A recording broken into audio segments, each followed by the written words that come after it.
ನಮಸ್ಕಾರ. ಕರ್ನಾಟಕ ಈ ದಿನಗೆ ಸ್ವಾಗತ. ನಾನು ರಾಧಾ ಧರ್ಮರಾಜ್. ಈಗ ಹೆಡ್ಲೈನ್ಸ್.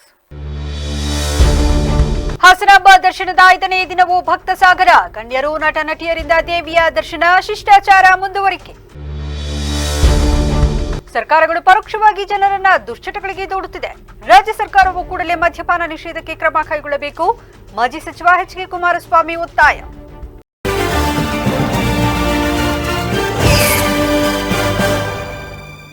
ಹಾಸನಾಂಬೆ ದೇವಿ ಸಾರ್ವಜನಿಕ ದರ್ಶನದ 5ನೇ ದಿನವಾದ ಇಂದು ಸಹ ದೇವಿಯನ್ನ ಎದುರುಗೊಳ್ಳಲು ಭಕ್ತರ ದಂಡೆ ಹರಿದು ಬಂದಿದೆ. ಮುಂಜಾನೆಯಿಂದಲೇ ಅಪಾರ ಸಂಖ್ಯೆಯಲ್ಲಿ ಭಕ್ತರು, ಗಣ್ಯರು ತಂಡೋಪತಂಡವಾಗಿ ಆಗಮಿಸಿ ಅಮ್ಮನನ್ನ ಎದುರುಗೊಂಡು ಇಷ್ಟಾರ್ಥ ಸಿದ್ಧಿಗಾಗಿ ಪ್ರಾರ್ಥಿಸಿದರು. ಮುಂಜಾನೆ 3 ಗಂಟೆಯಿಂದಲೇ ದೇವಿ ದರ್ಶನಕ್ಕೆ ಭಕ್ತಗಣ ಕಾದು ನಿಂತಿತ್ತು. 5 ಗಂಟೆಯಿಂದ ಹಾಸನಾಂಬ ದೇವಿ ದರ್ಶನ ಪಡೆಯುತ್ತಿರುವ ಸಾವಿರಾರು ಭಕ್ತರು ಶಾಂತವಾಗಿ ಸರತಿ ಸಾಲಿನಲ್ಲಿ ಸಾಗಿ ಬಂದು ದರ್ಶನ ಪಡೆಯುತ್ತಿದ್ದಾರೆ. ಧರ್ಮದರ್ಶನದ ಸಾಲುಗಳು ತುಂಬಿ ತುಳುಕುತ್ತಿದ್ದರೆ 1000 ಹಾಗೂ 300 ರೂಪಾಯಿ ವಿಶೇಷ ದರ್ಶನದ ಸಾಲುಗಳಲ್ಲೂ ಭಕ್ತರ ಸಾಲು ಉದ್ದವಾಗಿ ಕಂಡುಬಂತು. ಇಂದು ಬೆಳಿಗ್ಗೆ 5 ಗಂಟೆಯಿಂದ ಮಧ್ಯಾಹ್ನ 2 ಗಂಟೆಯವರೆಗೆ ಸಾರ್ವಜನಿಕ ದರ್ಶನ ಇತ್ತು. ನೈವೇದ್ಯ ಹಿನ್ನೆಲೆಯಲ್ಲಿ ಮಧ್ಯಾಹ್ನ 2 ಗಂಟೆಯಿಂದ ಮಧ್ಯಾಹ್ನ 3:30ರವರೆಗೆ ದೇವಿಯ ಗರ್ಭಗುಡಿ ಬಾಗಿಲು ಮುಚ್ಚಿತ್ತು.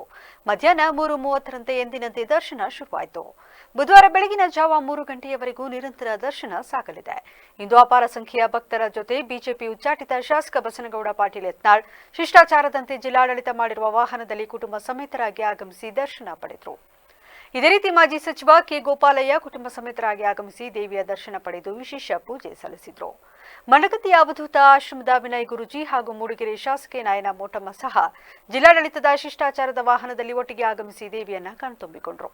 ಹಾಗೆಯೇ ಶಾಸಕರಾದ ಎಸ್ ಸುರೇಶ್, ಬಸನಗೌಡ ದದ್ದಲ್, ಚಲನಚಿತ್ರ ನಟರಾದ ಪ್ರಥಮ್, ತರಂಗ ವಿಶ್ವ, 1 ವರ್ಷದ ಪುಟ್ಟು ಮಗುವಿನೊಂದಿಗೆ ಆಗಮಿಸಿದ್ದ ವಾಸಿಷ್ಠ ಸಿಂಹ, ಹರಿಪ್ರಿಯಾ ದಂಪತಿ ಸೇರಿದಂತೆ ವಿವಿಧ ಕ್ಷೇತ್ರದ ಗಣ್ಯರು ಕುಟುಂಬ ಸಮೇತರಾಗಿ ಆಗಮಿಸಿ ದೇವಿಯ ದರ್ಶನ ಪಡೆದು ಪುಳಕಿತರಾದರು. ರಾಜ್ಯ ಸರ್ಕಾರವು ಕೂಡಲೇ ಮದ್ಯಪಾನ ನಿಷೇಧದಂತಹ ಕ್ರಾಂತಿಕಾರಿ ನಿರ್ಣಯ ಕೈಗೊಳ್ಳಬೇಕು ಎಂದು ಮಾಜಿ ಸಚಿವ ಎಚ್ ಕೆ ಕುಮಾರಸ್ವಾಮಿ ಒತ್ತಾಯಿಸಿದರು. ಮಹಾತ್ಮ ಗಾಂಧೀಜಿಯವರ 156ನೇ ಜಯಂತಿ ಅಂಗವಾಗಿ ಸಕಲೇಶಪುರ ಪಟ್ಟಣದ ಪುರಭವನದಲ್ಲಿ ಧರ್ಮಸ್ಥಳ ಗ್ರಾಮಾಭಿವೃದ್ಧಿ ಯೋಜನೆ ಟ್ರಸ್ಟ್, ರೋಟರಿ ಕ್ಲಬ್ ಹಾಗೂ ಲಯನ್ಸ್ ಕ್ಲಬ್ ಸಂಯುಕ್ತವಾಗಿ ಹಮ್ಮಿಕೊಂಡಿದ್ದ ಗಾಂಧಿ ಸ್ಮರಣೆ ಹಾಗೂ ಜನಜಾಗೃತಿ ಕಾರ್ಯಕ್ರಮದಲ್ಲಿ ಮಾತನಾಡಿದ ಅವರು, ಸರ್ಕಾರಗಳು ಅಬಕಾರಿ ವರಮಾನಕ್ಕೆ ಅವಲಂಬಿತವಾಗಿದ್ದು ಪರೋಕ್ಷವಾಗಿ ಜನರನ್ನ ದುಶ್ಚಟಗಳಿಗೆ ದೂಡುತ್ತಿದೆ. ಇದು ಗಾಂಧಿ ತತ್ವಗಳಿಗೆ ವಿರುದ್ಧವಾಗಿದೆ ಎಂದರು. ಮಾಜಿ ಶಾಸಕ ಎಚ್ ಎಂ ವಿಶ್ವನಾಥ್ ಮಾತನಾಡಿ, ಆರೋಗ್ಯಪೂರ್ಣ ಜೀವನಕ್ಕೆ ದುಶ್ಚಟಗಳಿಂದ ದೂರವಿರಬೇಕು. ಮಾದಕ ವಸ್ತುಗಳನ್ನು ದೇಶದಿಂದ ಕಿತ್ತೆಸೆಯುವ ಕೆಲಸವಾಗಬೇಕು ಎಂದು ತಿಳಿಸಿದರು. ನಾವು 70 ದಾಟಿದೀವಿ ಅಂತ ಅನ್ಕೊಂಡಿದ್ದೇವೆ. 70 ವರ್ಷ ದಾಟೋದು ಮಾತ್ರ ಅಲ್ಲ, 70 ವರ್ಷ ಈ ಭೂಮಿ, ಈ ನದಿ, ಈ ಸಂಪತ್ತು, ಸಂತೋಷ ಎಲ್ಲವನ್ನೂ ಅನುಭವಿಸಿಬಿಟ್ಟಿದ್ದೇವೆ. ನಾನು ಮೊನ್ನೆ ದಿನ ಎಸ್ಲೂರು ಹೋಬಳಿ ಬೆಕ್ಕನಹಳ್ಳಿ ಗ್ರಾಮಕ್ಕೆ ಹೋಗಿದ್ದೆ. ಮಲ್ಲಮ್ಮ ಮಲ್ಲೇಗೌಡರು ಮಲ್ಲಮ್ಮನ ಹೋಗಿ ಮಾತಾಡಿಸ್ದೆ.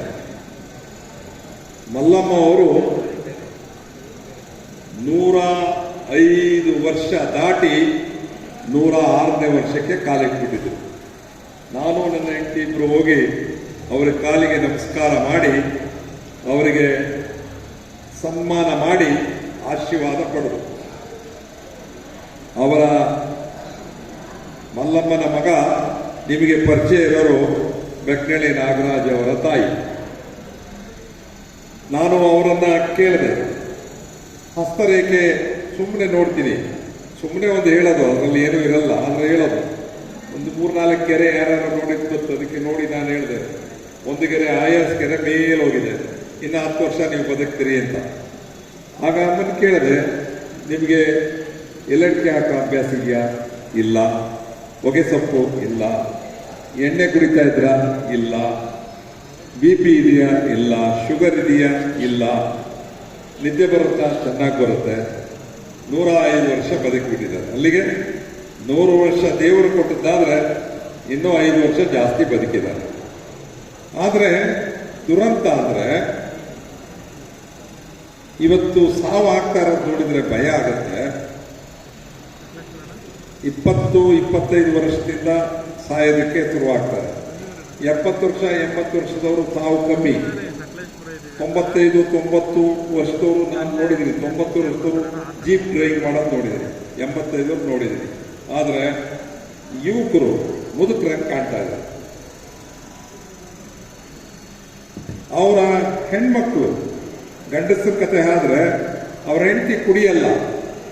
ಅಂತಾರಾಷ್ಟ್ರೀಯ ಹೆಣ್ಣುಮಕ್ಕಳ ದಿನಾಚರಣೆ ಅಂಗವಾಗಿ ವೈಟಿಟಿ ಸರ್ಕಾರಿ ಪ್ರಥಮ ದರ್ಜೆ ಕಾಲೇಜಿನಲ್ಲಿ ಕಾನೂನು ಅರಿವು ಮತ್ತು ನೆರವು ಕಾರ್ಯಕ್ರಮ ಆಯೋಜಿಸಲಾಗಿತ್ತು. ಹಿರಿಯ ಸಿವಿಲ್ ನ್ಯಾಯಾಧೀಶೆ ಶ್ರೀಮತಿ ಸಲ್ಮಾ ಎಸ್ ಕಾರ್ಯಕ್ರಮ ಉದ್ಘಾಟಿಸಿ ಮಾತನಾಡಿ, ಹೆಣ್ಣುಮಕ್ಕಳು ತಮ್ಮ ವಿಶೇಷ ಕಾನೂನು ಹಕ್ಕುಗಳ ಸದುಪಯೋಗ ಪಡೆಯಬೇಕು ಹಾಗೂ ದೈಹಿಕ ಆಕರ್ಷಣೆಗೆ ಒಳಗಾಗದೆ ವಿದ್ಯಾಭ್ಯಾಸದ ಗುರಿ ಸಾಧಿಸಬೇಕು ಎಂದು ಸಲಹೆ ನೀಡಿದರು. ಅಂತಾರಾಷ್ಟ್ರೀಯ ಹೆಣ್ಣು ಮಕ್ಕಳ ದಿನಾಚರಣೆಗೆ ನಾವಿವತ್ತು ಗಂಡು ಮಕ್ಕಳನ್ನು ಕರೆದಿದ್ದು ಸಾರ್ಥಕ ಆಯಿತು ಅಂತ ನನಗನ್ನಿಸ್ತಾ ಇದೆ.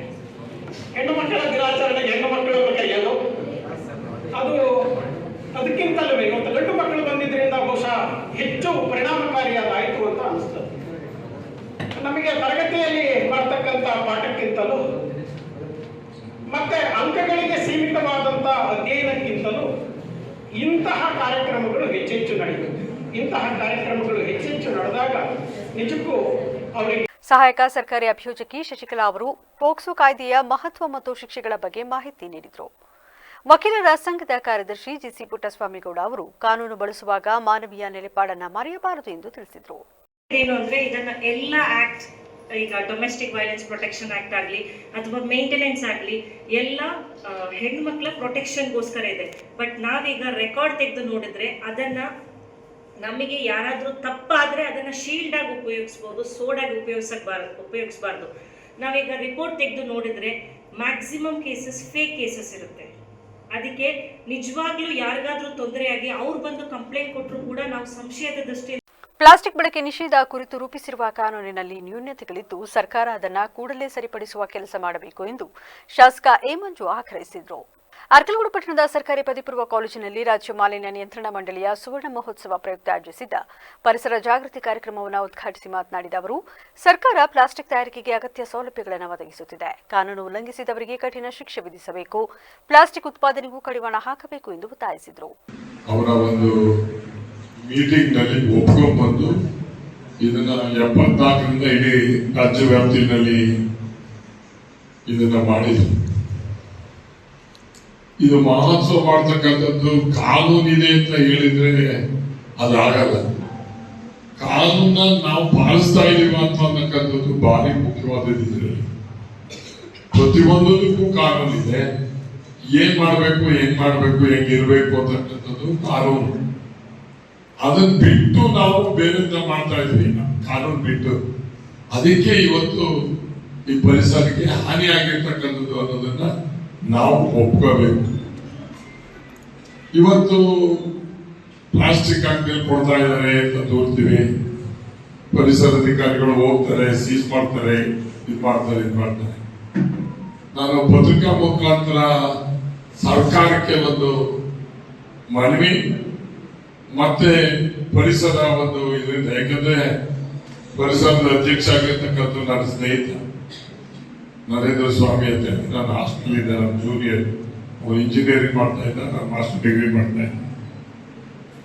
ತಮಗೆ ಶಾಸಕರು ಹೇಳಿದ್ರು ನಮ್ಮ ಈ ವೇಳೆ ಮಾಲಿನ್ಯ ನಿಯಂತ್ರಣ ಮಂಡಳಿ ಅಧಿಕಾರಿ ಆರ್ ಭಾಸ್ಕರ್, ಹೋರಾಟ ಸಮಿತಿ ಅಧ್ಯಕ್ಷ ಎಚ್ ಎ ಕಿಶೋರ್ ಕುಮಾರ್ ಸೇರಿದಂತೆ ಇತರರು ಹಾಜರಿದ್ದರು.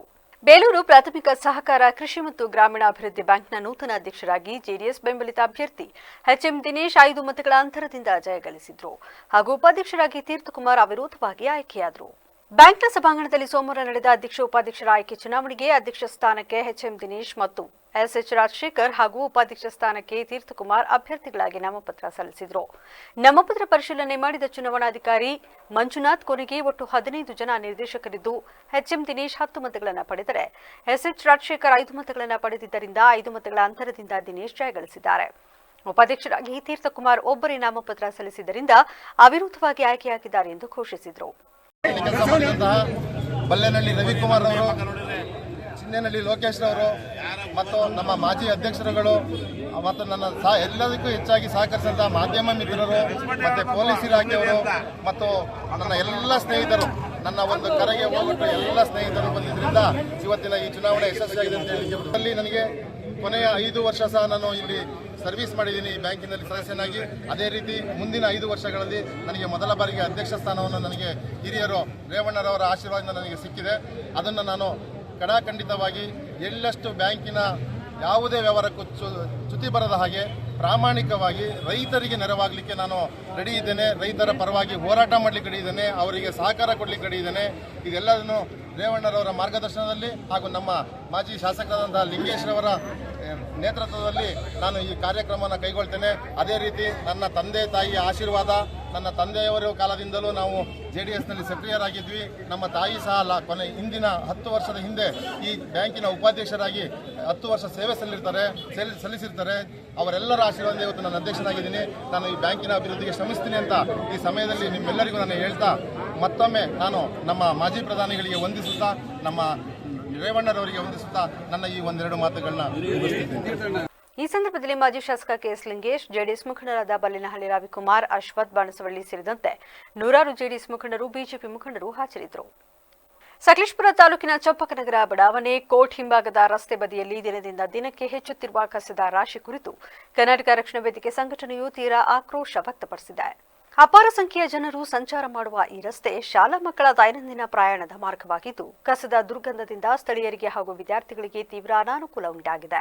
ಸ್ಥಳೀಯರು ಹಲವಾರು ಬಾರಿ ಅಧಿಕಾರಿಗಳಿಗೆ ದೂರು ನೀಡಿದರೂ ಯಾವುದೇ ಕ್ರಮ ಕೈಗೊಳ್ಳದ ಹಿನ್ನೆಲೆಯಲ್ಲಿ ಕರವೇ ಸಂಘಟನೆಯ ಕಾರ್ಯಕರ್ತರು ರಸ್ತೆ ಬದಿಯಲ್ಲಿ ಪ್ರತಿಭಟನೆ ನಡೆಸಿ ಅಧಿಕಾರಿಗಳಿಗೆ 5 ದಿನಗಳ ಗಡುವನ್ನು ನೀಡಿದ್ದು, ಈ ಅವಧಿಯಲ್ಲಿ ಕಸ ತೆರವುಗೊಳಿಸದಿದ್ದರೆ ಇದೇ ಕಸವನ್ನು ಮುನ್ಸಿಪಾಲಿಟಿ ಕಚೇರಿ ಎದುರು ಹಾಕಿ ಪ್ರತಿಭಟನೆ ನಡೆಸಲಾಗುವುದು ಎಂದು ಎಚ್ಚರಿಸಿದ್ದಾರೆ. ನಮಸ್ತೆ.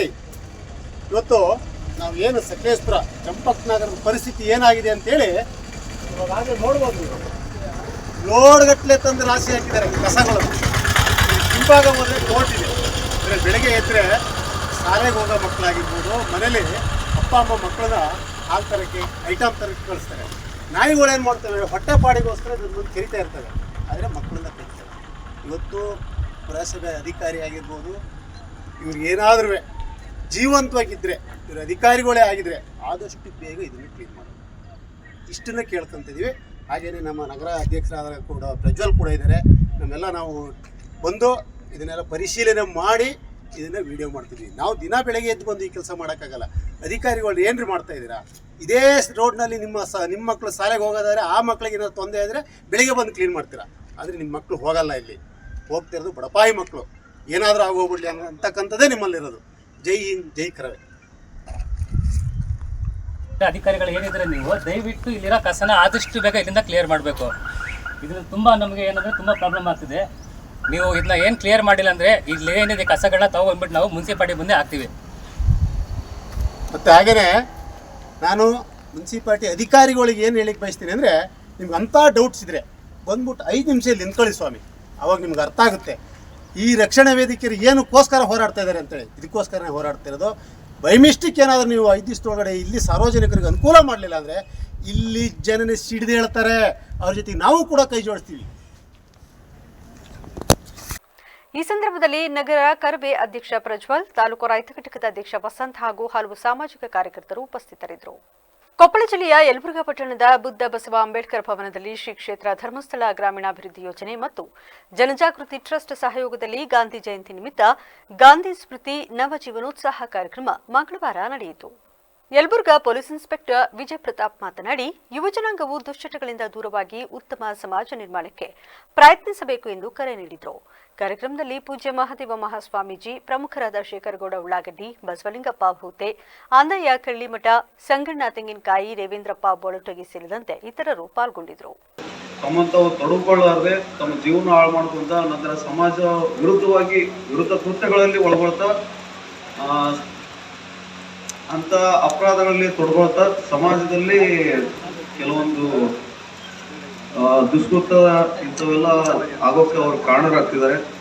ಮೊದಲನೇದಾಗಿ ಡ್ರಗ್ಸ್ ಅನ್ನೋದು ಅದು ಔಷಧವಾಗಿ ಬಳಸ್ಕೊಳ್ತಾರೆ, ನಂತರ ಅದನ್ನ ನಶೆ ಪದಾರ್ಥವಾಗಿನೂ ಬಳಸ್ಕೊಳ್ತಾರೆ. ಈ ಡ್ರಗ್ಸ್ ಅನ್ನೋದು ಒಂದು ಔಷಧೀಯ ಯುಕ್ತವಾಗಿ ಅಂದ್ರೆ ಕೆಲವೊಂದು ಈ ಮಂಪರು ಬರೋ ಸಲುವಾಗಿ, ನಂತರ ಆಪರೇಷನ್ ಟೈಮಲ್ಲಿ ಆ ರೀತಿ ಬಳಸ್ಕೊಳ್ತಾರೆ. ನಂತರ ಯಾವ್ದಾದ್ರು ನಮ್ಗೆ ಆರೋಗ್ಯ ಸರಿ ಇರ್ಲಾರ್ದಾಗ ನಮ್ಗೇನು ಟ್ಯಾಬ್ಲೆಟ್ಸ್ ಆಗಿ ಕೊಡ್ತಾರೆ, ಅವು ಕೂಡ ಡ್ರಗ್ಸ್ ಆಗ್ತವೆ. ಇನ್ನೊಂದು ಏನಂದ್ರೆ ಅವು ಡ್ರಗ್ಸ್ 3 ತರ ನಮ್ಮ ದೇಹದ ಮೇಲೆ ಪರಿಣಾಮ ಬೀಳ್ತವೆ. ಭಟ್ಕಳ ತಾಲೂಕಿನ ಮುರುಡೇಶ್ವರ ಸಮುದ್ರ ತೀರದಲ್ಲಿ ಸೋಮವಾರ ಶ್ರೀ ಮುರುಡೇಶ್ವರ ದೇವಸ್ಥಾನ ಹಾಗೂ ಊರ ಸೀಮಾ ಸಮಿತಿಯ ವತಿಯಿಂದ ಸಾಗರ ಆರತಿ ಕಾರ್ಯಕ್ರಮ ಸಹಸ್ರಾರು ಭಕ್ತರ ಸಮ್ಮುಖದಲ್ಲಿ ವಿಜೃಂಭಣೆಯಿಂದ ನೆರವೇರಿತು. ಬೆಳಿಗ್ಗೆ ಶತರುದ್ರಿಯ ಅನುಷ್ಠಾನ, ರುದ್ರ ಕಲಾಭಿಷೇಕಗಳು ನಡೆದವು. ಸಂಜೆ ಗ್ರಾಮಸ್ಥರು ತೀರ್ಥ ಕುಂಭವನ್ನು ತಂದು ಸಮುದ್ರ ರಾಜನಿಗೆ ಶಂಖನಾದ, ಚಂಡೆ ವಾದ್ಯಗಳೊಂದಿಗೆ ಆರತಿ ನೆರವೇರಿಸಿದರು. ಸಚಿವ ಮಂಕಾಳ ಎಸ್ ವೈದ್ಯ ಸೇರಿದಂತೆ ಹಲವರು ಪಾಲ್ಗೊಂಡಿದ್ದರು. ಕೊಪ್ಪಳ ಜಿಲ್ಲೆಯ ಯಲಬುರ್ಗಾ ಪಟ್ಟಣದ ಪತ್ರಕರ್ತ ಕಾಜವಳ್ಳಿ ಜರಕುಂಟಿ ಅವರ ಅಕಾಲಿಕ ನಿಧನಕ್ಕೆ ಜಿಲ್ಲೆಯ ಪತ್ರಕರ್ತರು ಮಂಗಳವಾರ ಶೋಕ ವ್ಯಕ್ತಪಡಿಸಿದರು. ಯಲಬುರ್ಗಾ ಪ್ರವಾಸಿ ಮಂದಿರದಲ್ಲಿ ನಡೆದ ಸಂತಾಪ ಸಭೆಯಲ್ಲಿ ಮಾತನಾಡಿದ ಪತ್ರಕರ್ತ ಶ್ರೀಕಾಂತೇಗೌಡ ಮಾಲಿಪಾಟೀಲ್, ಕಾಜವಳ್ಳಿ ಅವರು ಪತ್ರಕರ್ತರ ಶ್ರೇಯೋಭಿವೃದ್ಧಿಗಾಗಿ ಶ್ರಮಿಸಿದ್ದರು. ಅವರ ನಿಧನ ತೀವ್ರ ಆಘಾತ ತಂದಿದೆ ಎಂದರು. ಪಾದಾರ್ಪಣೆ ಮಾಡಿದಾಗ ಹಲವಾರು ಪತ್ರಿಕೆಗಳಲ್ಲಿ 10 ವರ್ಷಗಳ ಕಾಲ ವರದಿಗಾರರಾಗಿ ಸೇವೆ ಸಲ್ಲಿಸ್ತಾ ಬಂದಿದ್ದರು. ಎಷ್ಟೇ ತನ್ನ ಬಡತನ ಇದ್ದರೂ ಕೂಡ ಯಾವುದನ್ನು ಎಲ್ಲವನ್ನು ಮರೆತು ಪತ್ರಿಕೆಯಲ್ಲಿ ಸೇವೆ ಸಲ್ಲಿಸ್ತಾ ಇದ್ದರು. ಒಂದು ಅನಿವಾರ್ಯ ನಾವು ಎಷ್ಟೋ ಬಾರಿ ಆತಗೆ ನಾವು ಅಧ್ಯಕ್ಷಕ್ಕೆ ರಾಜೀನಾಮೆ ಕೊಡು ನೀನು ಅಂತೇಳಿ ನಾವು ಕರ್ನಾಟಕ ಪತ್ರಕರ್ತರ ಸಂಘದಾಗಿದ್ದಾಗ ರಾಜೀನಾಮೆ ಕೊಡು ಅಂತ ಹೇಳಿದಾಗ ನಾವು ಕೊಡಲ್ಲ, ನಾನಿಂದ 2 ವರ್ಷ ಮಾಡ್ತೀನಿ, ನಾನೇ ಇರ್ತೀನಿ, ಹಾಗೆ ಹೀಗೆ ಅಂತ ಹೇಳಿದಾಗ ನಾವು ಒಂದೇ ಒಂದು ಸುಮ್ಮನೆ ಆತಗೆ ಬಿಟ್ಟು ನಾವು ಒಂದು ಸಂಘಟನೆ ಮಾಡ್ಕೊಂಡ್ವಿ. ನೀನು ಅಧ್ಯಕ್ಷ ಆಗಿದ್ರೆ ನಾವು ಒಂದು ಸಂಘಟನೆ ಮಾಡ್ತೀವಿ ಅಂತೇಳಿ ಕರ್ನಾಟಕ. ಚಾಮರಾಜನಗರ ಜಿಲ್ಲೆಯ ಹನೂರು ತಾಲೂಕಿನ ರಾಮನಗುಡ್ಡದ ಕೆರೆಗೆ ನೀರು ತುಂಬಿಸುವ ಯೋಜನೆಯ 2.50 ಕೋಟಿ ವೆಚ್ಚದ ಪೈಪ್ಲೈನ್ ಕಾಮಗಾರಿಗೆ ಹನೂರು ಶಾಸಕ ಎಂಆರ್ ಮಂಜುನಾಥ್ ಚಾಲನೆ ನೀಡಿದರು. ಈ ವೇಳೆ ಮಾತನಾಡಿದ ಶಾಸಕರು, 1 ತಿಂಗಳಲ್ಲಿ ಕಾಮಗಾರಿ ಮುಗಿಸಿ ನದಿಯಿಂದ ನೀರು ಹರಿಸಲು ಕ್ರಮ ವಹಿಸಲಾಗುವುದು. ಈ ಯೋಜನೆಯಿಂದ ಸುತ್ತಮುತ್ತಲಿನ ರೈತರ ಅಂತರ್ಜಲ ಮಟ್ಟ ಹೆಚ್ಚಳಕ್ಕೆ ಅನುಕೂಲವಾಗಲಿದೆ ಎಂದು ತಿಳಿಸಿದರು. 7-8 ವರ್ಷಗಳಿಂದ ಅದನ್ನೀಗ ತಕ್ಷಣ ನಾನು ಬಂದು ಏನು ರೈತರು ಹೇಳ್ತಿದ್ರು, ಈ ಭಾಗದಲ್ಲಿ ಕೇವಲ 1-2 ಕಿಲೋಮೀಟ್ರ್ ಇಲ್ಲ 3 ಕಿಲೋಮೀಟ್ರ್ ನಮಗೆ ತೊಗೊಂಡು ಹಳ್ಳಕ್ಕೆ ಬಿಟ್ಟರೆ ನೀರು ಹರಿತಿದೆ ಅಂತೇಳಿ ನನಗೆ ಭಾಳಷ್ಟು ಆ ಮೀಟಿಂಗಲ್ಲಿ ಹೇಳಿದಾಗ ನಾನು ತಕ್ಷಣ ಬಂದು ನೋಡಿ ಏನು ಈ ಒಂದು ಕಾರ್ಯಕ್ಕೆ ಕೈ ಹಾಕಿದೆ. ಅಂದರೆ ಇಂಜಿನಿಯರ್ಗಳನ್ನ ಕರೆಸಿ ತಕ್ಷಣ ಏನು ಇವತ್ತು SC ಸಾಹೇಬ್ರು ಇವತ್ತು ಚೀಫ್ ಇಂಜಿನಿಯರ್ ಆಗಿ CE ಆಗಿದ್ದಾರೆ. ಅವರು ಒಟ್ಟಿಗೆ ನಾವು ಎಲ್ಲ ಬಂದು ಈ ಒಂದು ಪೈಪ್ಲೈನ್ ಒಂದು ಆದಷ್ಟು ಬೇಗ ಈ ಕಾರ್ಯ ಆಗಲಿಕ್ಕೆ ಈ ಒಂದು ಕೆಲಸನ ನಾವು ಕೈಗೆತ್ತಿಕೊಂಡು ಕೇವಲ 1 ತಿಂಗಳು ಆಯ್ತು ಅಷ್ಟೇ. ನಾನು ಪ್ರೊಸೀಜರು ಫಾಲೋ ಮಾಡಲೇಬೇಕು, ಬೇರೆ ಆಪ್ಷನ್ ಇಲ್ಲ. ಸೊ ಹಾಗಾಗಿ ಒಂದು 15-20 ದಿನ ಸ್ವಲ್ಪ ನಾನು ಏನು ತಿಂಗಳು ಕೊನೆಯಲ್ಲೇ ಬಿಡಬೇಕು ಅಂತಿದ್ವಿ. ಈ ತಿಂಗಳ ಕೊನೆಯಲ್ಲಿ ಈಗೆಲ್ಲ ಪ್ರಾರಂಭ ಆಗ್ತಿದೆ. ಈ ತಿಂಗಳ ಕೊನೆ ಹೊತ್ತಿಗೆ ಬಹುಶಃ ಇವತ್ತು ಕೊಪ್ಪಳದ ತಾಲೂಕು ಕ್ರೀಡಾಂಗಣದ ಹಿಂದಿರುವ ಸರ್ಕಾರಿ ಬಾಲಕಿಯರ ಪ್ರೌಢಶಾಲೆಯ ಕಟ್ಟಡವು ಬೀಳುವ ಸ್ಥಿತಿಯಲ್ಲಿದ್ದು, ಕೂಡಲೇ ಕ್ರಮ ಕೈಗೊಳ್ಳಬೇಕೆಂದು ಎಸ್ಡಿಎಂಸಿ ಅಧ್ಯಕ್ಷ ಸಂಜಯ್ ದಾಸ್ ಕೌಜಕೇರಿ ಒತ್ತಾಯಿಸಿದ್ದಾರೆ. ಈ ವೇಳೆ ಮಾತನಾಡಿದ ಎಸ್ಡಿಎಂಸಿ ಅಧ್ಯಕ್ಷ ಸಂಜಯ್ ದಾಸ್ ಕೌಜಕೇರಿ, ಶಾಲೆಯಲ್ಲಿ ಓದುತ್ತಿರುವ ಮಕ್ಕಳು ಆತಂಕದಲ್ಲಿ ವಿದ್ಯೆ ಕಲಿಯುತ್ತಿದ್ದು, ವಿಳಂಬ ಧೋರಣೆ ಅನುಸರಿಸಿದರೆ ಹೋರಾಟ ಮಾಡುವುದಾಗಿ ಎಚ್ಚರಿಕೆ ನೀಡಿದರು. ಗುಬ್ಬಿ ತಾಲೂಕಿನ ಆದಲಗೆರೆಯಲ್ಲಿ ಮಂಗಳವಾರ ಮಹರ್ಷಿ ವಾಲ್ಮೀಕಿ ಜಯಂತಿ ಕಾರ್ಯಕ್ರಮವನ್ನು ಹಮ್ಮಿಕೊಂಡಿದ್ರು. ಕಾರ್ಯಕ್ರಮವನ್ನು ಗ್ರಾಮದ ಮುಖಂಡರಾದ ಕೆಂಪರಾಜು ಉದ್ಘಾಟಿಸಿ ಮಾತನಾಡಿ, ವಾಲ್ಮೀಕಿಯವರ ತತ್ವ ಆದರ್ಶಗಳನ್ನು ಯುವ ಪೀಳಿಗೆಗೆ ಅಳವಡಿಸಿಕೊಂಡು ಅವರು ಹಾಕಿಕೊಟ್ಟ ಮಾರ್ಗದಲ್ಲಿ ಸಾಗಬೇಕು. ರಾಮಾಯಣದ ಮೂಲಕ ಸಮಾಜಕ್ಕೆ ಅವರು ನೀಡಿದ ಕೊಡುಗೆಯನ್ನು ಪ್ರತಿಯೊಬ್ಬರು ಅರ್ಥೈಸಿಕೊಳ್ಳಬೇಕು ಎಂದರು. ಆದಲಗೆರೆ ಗ್ರಾಮದಲ್ಲಿ ವಾಲ್ಮೀಕಿ ಸಮಾಜದವರು ಎಲ್ಲರೂ ಸೇರಿ ಶ್ರೀ ವಾಲ್ಮೀಕಿ ಮಹರ್ಷಿ ಜಯಂತಿಯನ್ನು ಆಚರಣೆ ಮಾಡಿದ್ದೀವಿ. ಈ ಜಯಂತಿ ಆಚರಣೆಗೋಸ್ಕರ ಇರಬಾರ್ದು. ಈ ನಮ್ಮ ಆಚರಣೆ ಏನೇ ಮಾಡಬೇಕಾದ್ರೆ ವಾಲ್ಮೀಕಿಯವರ ಆದರ್ಶ ಮತ್ತು ತತ್ವಗಳನ್ನು ನಮ್ಮ ಯುವ ಜನತೆ ಅಳವಡಿಸಿಕೊಂಡು ಜೀವನದಲ್ಲಿ ಅವರ ಆದರ್ಶಗಳನ್ನು ಪಾಲಿಸಿದರೆ ಆ ಜಯಂತಿ ಒಂದು ಅರ್ಥ ಸಿಗುತ್ತದೆ. ಜಗತ್ತಿಗೆ ಒಂದು ಮಹಾಕಾವ್ಯವನ್ನು ಜಗತ್ತಿಗೆ ತೋರಿಸ್ಕೊಂಡ ಮಹಾ ವ್ಯಕ್ತಿ ಯಾರಾದರೂ ಇದ್ದರೆ ಅವರು ಮಹರ್ಷಿ ವಾಲ್ಮೀಕಿಯವರು. ಈ ದಿನ ಎಲ್ಲದವರು ಶ್ರೀರಾಮ ರಾಮ ಅಂತಾರೆ. ರಾಮನನ್ನು ಪರಿಚಯ ಮಾಡಿಸ್ಕೊಂಡವ್ರು ಯಾರು ಅಂದರೆ ಬೇರೆ ಯಾರೂ ಅಲ್ಲ, ನಮ್ಮ ವಾಲ್ಮೀಕಿ ಮಹರ್ಷಿಗಳು. ಇನ್ನು ಮುಂದಿನ ವರ್ಷದಲ್ಲಿ ಅವರ ಮಹರ್ಷಿ ವಾಲ್ಮೀಕಿಯವರ ಆದರ್ಶಗಳನ್ನು ನಮ್ಮ ಇದಕ್ಕೆ ಇದರಲ್ಲಿ ಆದರ್ಶಗಳನ್ನು ಜೋಡಿಸ್ಕೊಂಡು ಮುಂದಿನ ವರ್ಷದಲ್ಲಿ ಹೆಚ್ಚಿನ ಜೋರಾಗಿ ವಿಜೃಂಭಣೆಯಿಂದ ಆಚರಣೆ ಮಾಡಬೇಕು. ಜಿಲ್ಲಾ ಪಂಚಾಯಿತಿ ಹಾಗೂ ತಾಲೂಕು ಪಂಚಾಯಿತಿ ಚುನಾವಣೆಗಳನ್ನು ಶೀಘ್ರವಾಗಿ ನಡೆಸಲು ರಾಜ್ಯ ಸರ್ಕಾರವು ತೀರ್ಮಾನಿಸಿದೆ ಎಂದು ಶಾಸಕ ಎಸ್ಆರ್ ಶ್ರೀನಿವಾಸ್ ತಿಳಿಸಿದರು. ಗುಬ್ಬಿ ತಾಲೂಕಿನ ಕೊಂಡ್ಲಿ ಕ್ರಾಸ್ನಿಂದ ಬ್ಯಾಟಪ್ಪನ ಪಾಳ್ಯದವರೆಗೆ 15 ಕೋಟಿ ರೂಪಾಯಿ ವೆಚ್ಚದ ಸಿಸಿ ರಸ್ತೆ ಕಾಮಗಾರಿಗೆ ಗುದ್ದಲಿ ಪೂಜೆ ನೆರವೇರಿಸಿ ಮಾತನಾಡಿದ ಅವರು, ಈ ಭಾಗದ ಕೆರೆಗಳಿಗೆ ಹೇಮಾವತಿ ನೀರನ್ನು ಲಿಫ್ಟ್ ಇರಿಗೇಷನ್ ಮೂಲಕ ತುಂಬಿಸಲಾಗುತ್ತಿದ್ದು, ಇದು ಅಂತರ್ಜಲ ಅಭಿವೃದ್ಧಿಗೆ ಸಹಕಾರಿಯಾಗಲಿದೆ ಎಂದು ವಿವರಿಸಿದರು. 28 ಕೋಟಿ ಮತ್ತೆ ಬೇರೆ ಎಲ್ಲ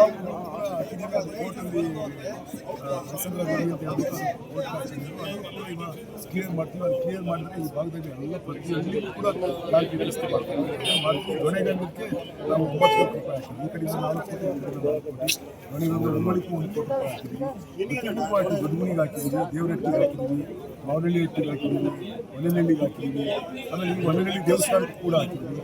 ಆಮೇಲೆ ಮಾವನಹಳ್ಳಿ ಸಮುದಾಯ ಭವನ ಕೆಆರ್ಪೇಟೆ ಪಟ್ಟಣದ ಹೇಮಾವತಿ ಬಡಾವಣೆಯ ಅಂಗನವಾಡಿ ಕೇಂದ್ರದಲ್ಲಿ ಸೋಮವಾರ ಮಧ್ಯಾಹ್ನ ಪುಟ್ಟ ಮಕ್ಕಳು ತರಗತಿಯಲ್ಲಿದ್ದಾಗ ಗುಲ್ಬರ್ಗಾ ಮೂಲದ ನಿಂಗಪ್ಪ ಎಂಬ ವ್ಯಕ್ತಿ ಕಂಠಪೂರ್ತಿ ಕುಡಿದು ಅಂಗನವಾಡಿಯೊಳಗೆ ಮಲಗಿರುವ ಘಟನೆ ವರದಿಯಾಗಿದೆ. ಅಂಗನವಾಡಿಯಲ್ಲಿ ಅಪರಿಚಿತ ವ್ಯಕ್ತಿ ಮಲಗಿರುವುದನ್ನು ಕಂಡು ಪೋಷಕರು ಆತಂಕಗೊಂಡಿದ್ದು, ಕುಡಿದಿದ್ದ ನಿಂಗಪ್ಪ ಪುಟ್ಟ ಮಕ್ಕಳ ನಡುವೆ ಅಸಭ್ಯ ವರ್ತನೆ ನಡೆಸಿದ್ದಾನೆ ಎಂಬ ಆರೋಪವು ಕೇಳಿಬಂದಿದೆ. ಈ ಘಟನೆ ಹಿನ್ನೆಲೆಯಲ್ಲಿ ಅಂಗನವಾಡಿ ಸಹಾಯಕಿ ನೇತ್ರಾವತಿಗೆ ಪೋಷಕರು ತರಾಟೆ ತೆಗೆದುಕೊಂಡಿದ್ದಾರೆ. ಪೋಷಕರೊಂದಿಗೆ ವಾಗ್ವಾದದ ವೇಳೆ ಕಿಡಿಗೇಡಿ ಹಲ್ಲೆಗೆ ಮುಂದಾಗಿದ್ದರಿಂದ ಆತಂಕಗೊಂಡ ಪೋಷಕರು ತಕ್ಷಣವೇ ಪೊಲೀಸರನ್ನ ಸಂಪರ್ಕಿಸಿದರು. ಸ್ಥಳಕ್ಕೆ ಧಾವಿಸಿದ ಕೆಆರ್ಪೇಟೆ ಪಟ್ಟಣ ಪೊಲೀಸರು ನಿಂಗಪ್ಪನನ್ನ ವಶಕ್ಕೆ ಪಡೆದು ಪ್ರಕರಣ ದಾಖಲಿಸಿದ್ದಾರೆ. ನನಗೆ ಫೋನ್ ಹಾಕಿದ್ರು, ಆಂಟಿ ಹಿಂಗೆ ಯಾರೋ ಬಂದು ಕುಡಿದು ಮಲ್ಗೋನಂತೆ, ನಮ್ಮ ಪಾಪು ಮೈ ಮುಟ್ಟೋದಂತೆ, ಅದಕ್ಕೆ ನಮ್ಮ ಮಗು ಓಡ್ ಬಂದಿದೆ ಅಂತ. ನಾನು ನಮ್ಮನೆ ಒಬ್ಬ ಅಮ್ಮನ ಕಳಿಸಿ ಅವ್ರು ನೋಡ್ಕೊಬಂದರು. ಮತ್ತು ಹಿಂದಿಂದ ನಾನು ಅದೇ ಮಲಗಿದ್ದ. ಆಗ ವೀಡಿಯೋ ಮಾಡ್ಕೊಳ್ಳಮ್ಮ ಅಂತ ಪೇರೆಂಟ್ಸ್ ಅಮ್ಮನ ಒಳಗಡೆ ಬಿಟ್ಟು ನಾನು ಈಚೆ ಹಿಡ್ಕೊಂಡು ನಿಂತ್ಕೊಂಡು 112 ಫೋನ್ ಆಗ್ತಾಯಿದ್ದೆ. ಆಮೇಲೆ ಬಂದರು ಅವರು. ಬಂದು ಈಗ ಕರ್ಕೊಂಡವರು. ಸರ್, ಇದು ಆಗಲೇ ಎಷ್ಟು ಗುರುವಾರದಿಂದ ನಡೀತಾ ಇತ್ತು. ನಾವು ಈಗ ಕಂಡುಹಿಡಿಯೋಣ ಸತ್ಯಾಸತ್ಯತೆಯ, ಸುಮ್ಮನೆ ಇದು ಮಾಡೋದು ಬೇಡ ಅಂತ ಸುಮ್ಮನೆ ಇದ್ದು. ಶುಕ್ರವಾರ ಮೇಡಮ್ ಇದ್ದಾಗ ಬರ್ತಿರಲಿಲ್ಲ, ಇದ್ದಾಗ ಮಾತ್ರ ಬಂದು ಅವ್ನು ಹೋಗ್ತಿದ್ದ ಅಂತ ಗೊತ್ತಿಲ್ಲ. ಅವ್ರು ಹಿಂಗೆ ಗೊತ್ತವನು ಯಾರು ಏನು ಯಾವ ಊರು ಅಂತ ಕೇಳಿದ್ರೆ ಒಂದು ಸಲ ಶೀಡ್ನರಿಂದ, ಒಂದು ಸಲ ದಾವಣಗೆರೆಯಿಂದ. ಮತ್ತು ಅವಳು ಎಂಗೇಜ್ಮೆಂಟ್ ಮಾಡ್ಕೊಂಡಿದ್ದು ನಾನು ಮದುವೆ ಆಗಬೇಕು ಅವಳನ್ನ ಅಂತ ಅಂದ ನಮ್ಮ ಜೊತೆ ಮಲಗು. ಮತ್ತು ಮಗುನ ಒಂದು ಪಾಪ 2 ಮಕ್ಕಳು ಈಚೆ ಕರ್ಕೊಬಂದು ಒಂದು ಮಗುನ ಅವನ ಪಕ್ಕನೇ ಮಲಗಿಸ್ಬಿಟ್ಟು ಈಚೆ ಬಂದವಳು. ನಾನೇ ನೋಡಿದ್ದೀನಿ. ನೋಡಿ ಆಮೇಲೆ ಅವನ್ನ ಹೇಳ್ರಿ ಅಂತ ಹೇಳಿಸ್ತಾವಳು. ನಾವು ಬೆಳಗಾಂ ಸೈಡು ಮೈಸೂರು ಭಾಗದಲ್ಲಿ ಆಗಿದ್ದು ನೋಡಿದ್ದಕ್ಕೆ ಇವತ್ತು ಅವನ್ನ ಕೇಳೋಕೆ ಹೋಗಿ ಎಲ್ಲ ಇದು ಮಾಡಿದ್ವಿ ಸರ್. ಅದು ಈಗ ಸಂಕ್ಷಿಪ್ತ ಸುದ್ದಿ. ಮಳವಳ್ಳಿ ಟಿಎಪಿಸಿಎಂಎ ಸೊಸೈಟಿಗೆ 2025ರಿಂದ 2030 ಅವಧಿಗೆ ನೂತನ ಅಧ್ಯಕ್ಷರಾಗಿ ಆಯ್ಕೆಯಾದ ಲಿಂಗರಾಜು ಅವರನ್ನ 7ನೇ ವಾರ್ಡಿನ ಪುರಸಭೆ ಸದಸ್ಯ ನೂರುಲ್ಲಾ ಹಾಗೂ ಮುಸ್ಲಿಂ ಮುಖಂಡರು ಅಭಿನಂದಿಸಿದರು. ಅಧ್ಯಕ್ಷರ ಕಚೇರಿಗೆ ತೆರಳಿದ ನಿಯೋಗವು ಶಾಲು, ಮೈಸೂರು ಪೇಟ ಹಾಗೂ ರೇಷ್ಮೆಗೂಡಿನ ಹಾರ ಹಾಕಿ ಗೌರವಿಸಿತು. ಶಾರುಖ್ ಖಾನ್, ಸೈಯದ್ ಯಾಸನ್, ಇಮ್ರಾನ್ ಪಾಷಾ, ಅಮ್ಜದ್ ಪಾಷಾ ಸೇರಿದಂತೆ ಹಲವರು ಉಪಸ್ಥಿತರಿದ್ದರು. ಈಗ ಮತ್ತೊಮ್ಮೆ ಹೆಡ್ಲೈನ್. ಹಾಸನಾಂಬ ದರ್ಶನದ 5ನೇ ದಿನವೂ ಭಕ್ತ ಸಾಗರ. ಗಣ್ಯರು, ನಟ ನಟಿಯರಿಂದ ದೇವಿಯ ದರ್ಶನ, ಶಿಷ್ಟಾಚಾರ ಮುಂದುವರಿಕೆ. ಸರ್ಕಾರಗಳು ಪರೋಕ್ಷವಾಗಿ ಜನರನ್ನ ದುಶ್ಚಟಗಳಿಗೆ ದೂಡುತ್ತಿದೆ. ರಾಜ್ಯ ಸರ್ಕಾರವು ಕೂಡಲೇ ಮದ್ಯಪಾನ ನಿಷೇಧಕ್ಕೆ ಕ್ರಮ ಕೈಗೊಳ್ಳಬೇಕು. ಮಾಜಿ ಸಚಿವ ಎಚ್.ಕೆ. ಕುಮಾರಸ್ವಾಮಿ ಒತ್ತಾಯ. ಇದಾಗಿತ್ತು ಇಲ್ಲಿವರೆಗಿನ ನ್ಯೂಸ್ ಅಪ್ಡೇಟ್ಸ್. ನಿರಂತರ ಸುದ್ದಿಗಾಗಿ ನೋಡ್ತಾ ಇರಿ ವಿವಿಸಿ ನ್ಯೂಸ್. ಇದು ಜನರ ಧ್ವನಿ. ಸತ್ಯದ ಕಡೆ ನಮ್ಮ ನಡೆ.